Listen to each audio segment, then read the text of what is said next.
Trust Extermination Services.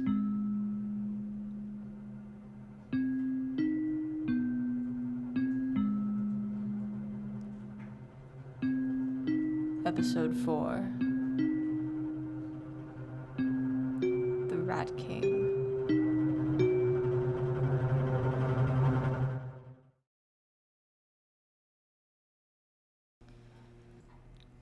Faith Meadows recording on May 16th at 3:45 p.m.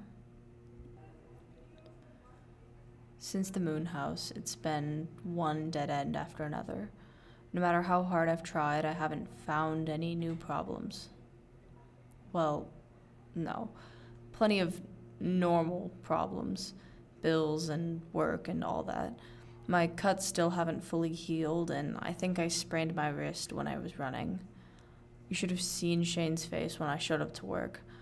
I told him I fell out of a tree just to keep him from calling the police. Sam invited me to lunch next Saturday, which is, a wonderful day of, I just got promoted, and Jared and I went wine tasting this weekend, and we just redid our kitchen. Do you want to see? God only knows what she'll have to say about my injuries. She's been touchy about that kind of thing since the Hadford incident. Swear to God, she acts like me being hospitalized was more traumatic for her. Don't misunderstand. I'm happy for her. Really. She's worked hard to make the life that she has. But always watching her accomplishments from one step behind gets tiring. Since we were kids, she's been academic decathlon and straight A's and full ride scholarships to top schools, whereas I was lucky to graduate on time. I think the only good thing I ever did was make it onto the softball team, and I quit that during my senior year. My parents never said it flat out, but I could see it on their faces every time I brought home a C or got into a fight. They wanted to know what went wrong with me. Why one kid went to UCLA for engineering and the other dropped out of community college. It got easier for a bit when I was on the force. I was part of a group, a team. I had a stable income and a retirement plan and all the hallmarks of a good, normal life. Sam was still ahead of me, but for the first time in my life, I was catching up. But now, how can I be expected to get along with someone who looks at me with so much pity? Her voice drips with it. Every little comment or jab is another drop in the pool until eventually I'm drowning in it. I know she doesn't mean it, but that doesn't make me feel it any less. I just... What now? Oh. It's my landlord. Heard a rat in the attic. Can you take care of it? Traps are in the closet. Thanks. I will pay you.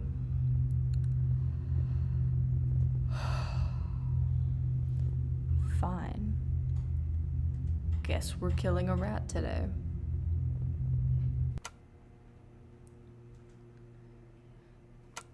Faith Meadows recording on May 16th at 10:23 p.m. Okay. So, the thing I told you earlier about not finding any problems, turns out there was one closer than I thought. A lot closer. I hadn't been in Juliet's attic until now. She said I could use it for storage space when I moved in, but to be honest, I didn't have anything to store. The entrance is in the main hallway, a few feet away from my room, which, in retrospect, makes me uncomfortable. It's one of those pull-down doors, but she added a latch so you could open it from both ends. Apparently she got stuck up there for almost an entire day back in the 90s and decided she wasn't taking any more chances. I grabbed the traps and some peanut butter and headed up the ladder. The steps creaked under my feet, but they seemed stable enough. I discovered immediately that attic was an overly spacious term for what was little more than a crawl space. The ceiling was so low I had to slouch to avoid it, and I could only move a few feet in either direction without running into something. Juliet must have put in flooring, at least, because the wood planks under my feet were solid. Nothing like the creaky floor frames I've seen in most attics. I fumbled for a light switch and found a string taped to the wall. When I pulled down, the bulb sprung weakly to life to reveal the most meticulously organized crawl space I had ever seen. Most of the space was taken up by a collection of utilitarian plastic tubs, each neatly stacked and labeled. I traced a finger along the thin layer of dust gathered on a bin titled Sports Equipment. Juliet's a tidy person. It's part of the reason we work so well together as housemates. But this was insane. The level of organization was more suited to a museum than to some random middle-aged eccentric's attic. I had only been in there for a few seconds, but I was already certain that no rats could survive there. They thrive off loose bits of life and make nests in the disarray of old memories. It's why attics work so well for them, but this place was austere and clinical. I set the traps anyway. No use getting on Juliet's bad side, especially if she was paying me. I was about to leave when I heard something shuffle from behind one of the boxes. I froze. Ordinarily, I wouldn't have thought anything of it, but my scar started to burn again. It wasn't awful, nothing like what it felt to receive it, but it was enough to get my attention. A small twinge of pain, like accidentally touching the end of a cigarette. I thought about not turning around, just going back down the stairs, getting my jacket on, and going for a nice, long walk. It was a nice thought, however brief. But, of course, I didn't. Instead, I took a deep, slow breath and turned to face the new problem. I saw nothing. Then, after a few seconds of waiting, a mouse came into view. No, not a mouse. A rat. A mangy, emaciated rat with two blood-red eyes embedded in coarse gray fur. It was nearly 3 times the size of any rat I'd ever seen, and although it froze when it saw me, I could see in its gaze that it wasn't afraid of me. Hatred glimmered in those beady little eyes. Before I could figure out what to do, more rats appeared. They came skittering out from behind the boxes, more than I would have thought it was possible for one attic to hold. They scrambled wildly and darted in mad circles around the floor. The first rat watched carefully, eyes scanning the whirlwind of fur and teeth.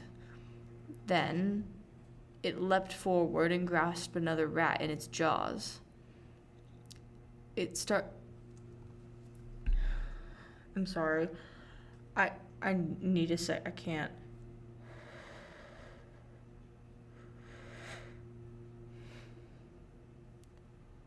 The first rat jumped onto the other rat, and it began to eat. Its teeth ground into flesh and bone as the second rat wailed.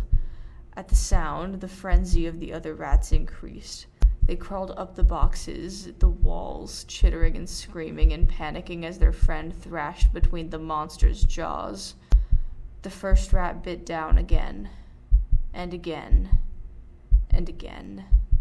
And the second rat didn't stop screaming until its lungs were swallowed up, and even then its eyes pleaded for mercy as more and more of it disappeared into its assailant's stomach.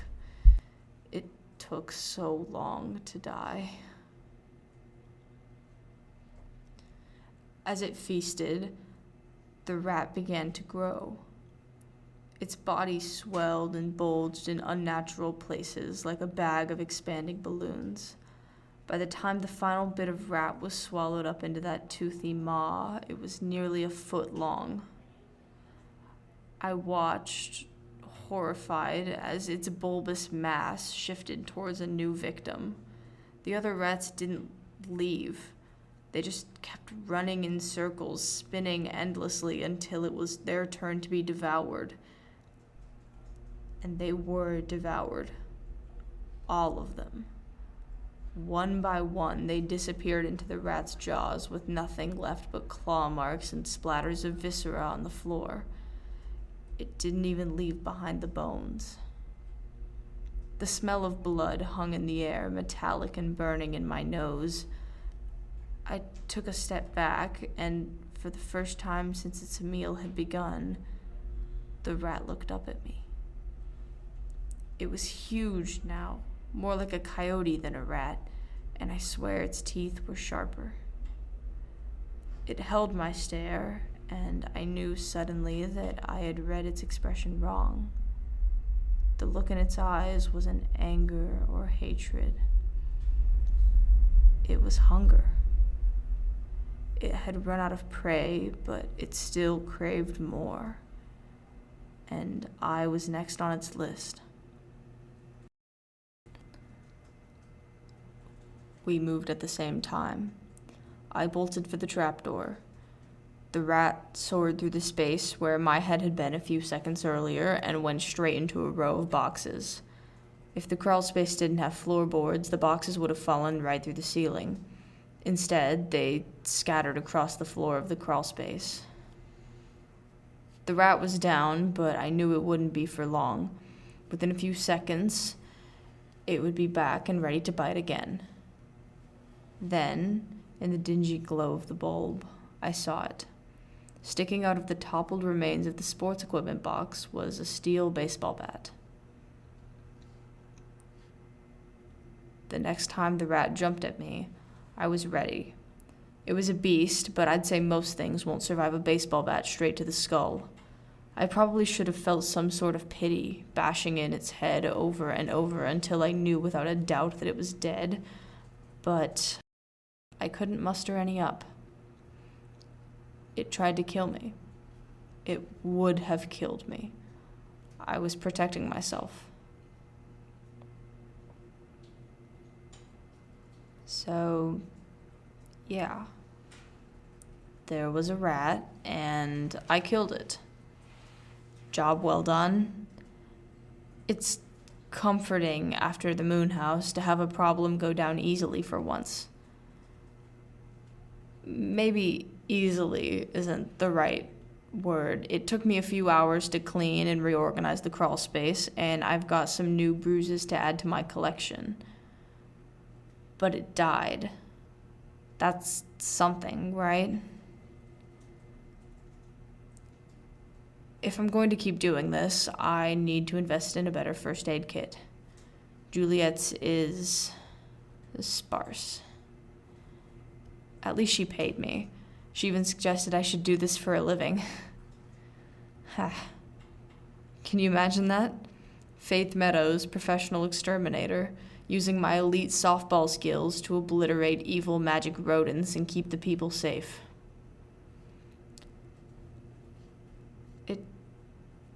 It does have a nice ring to it, I guess. Keeping people safe. Since I stopped being an officer, I've missed being able to help people. I liked knowing that an action I took had a real effect on someone. And it'd be nice to solve problems again, instead of just creating them.